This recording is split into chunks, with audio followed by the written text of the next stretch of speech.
For more on this outcome of today's ruling, let's speak with an international law expert, Livingston Wiche. He joins us live from Abuja. Good to have you join us. Thank you. Thanks for having me. So I want to get your reaction, first of all, to this judgment, because while it says Israel must protect the rights and lives of Palestinians in Gaza, it doesn't ask Israel to work on a ceasefire. What do you make of that? Well, it's quite a landmark case, and it's coming up with some landmark rulings, particularly initiated by an African country, South Africa, which has a history of apartheid. The difficulty in this ruling today is the fact that this is not a conventional warfare.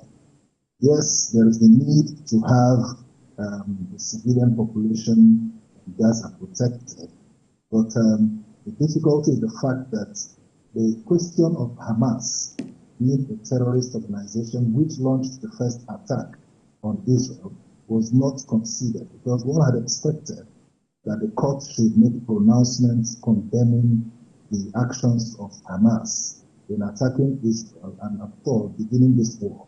Because the international law that is referred to, the Genocide Convention, with particular reference to Article 2, condemns genocide, because Israel, incidentally, has been the victim of Holocaust by the Nazi German system.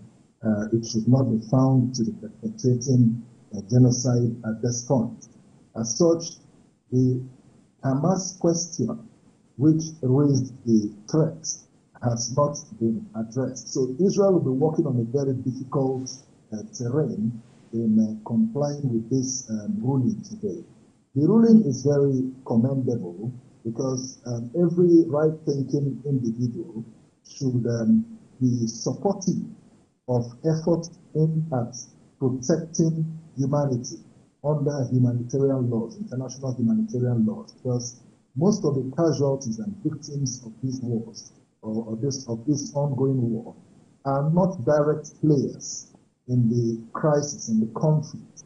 They are just a shield used by the terrorist organization to shield themselves from attacks by Israel, as it were. So most importantly, it's a commendable order today, but Israel has a lot of work to do in ensuring that, number one, the protection of the civilian population is strongly put into place in its application of mechanisms for this war, which is quite a difficult task. They're in a difficult middle indeed, but let's see how the coming days turn out.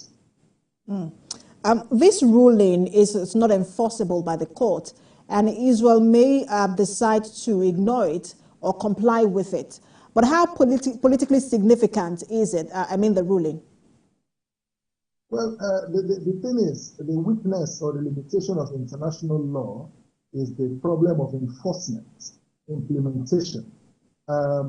It is mainly going to have political significance rather than having enforcement advantages. Any country who supports defiance by Israel against the ruling of the court will be seen as supporting disobedience, flagrant disregard for international legal instruments.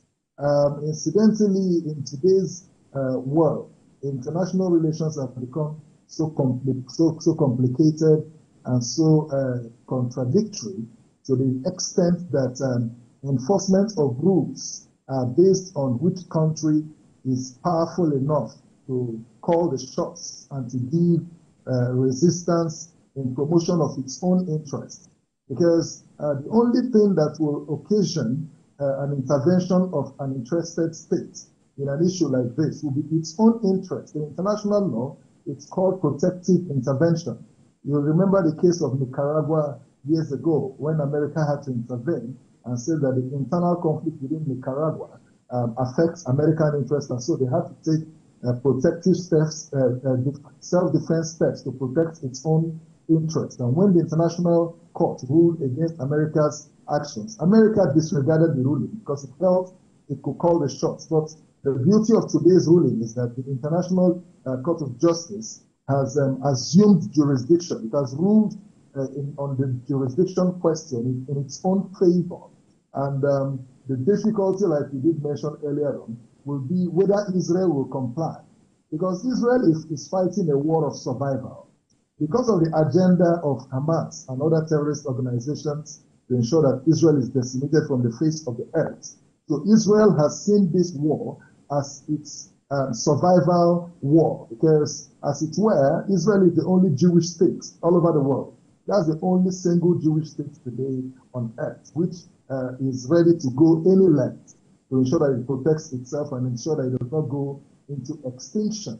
Coming from the incident of the German genocide incident, and then now some other states within the Middle Eastern bloc instigating through Hamas to ensure that Israel sinks. So it's an interesting development, but the world is walking on a very tiny rope on account of these updates.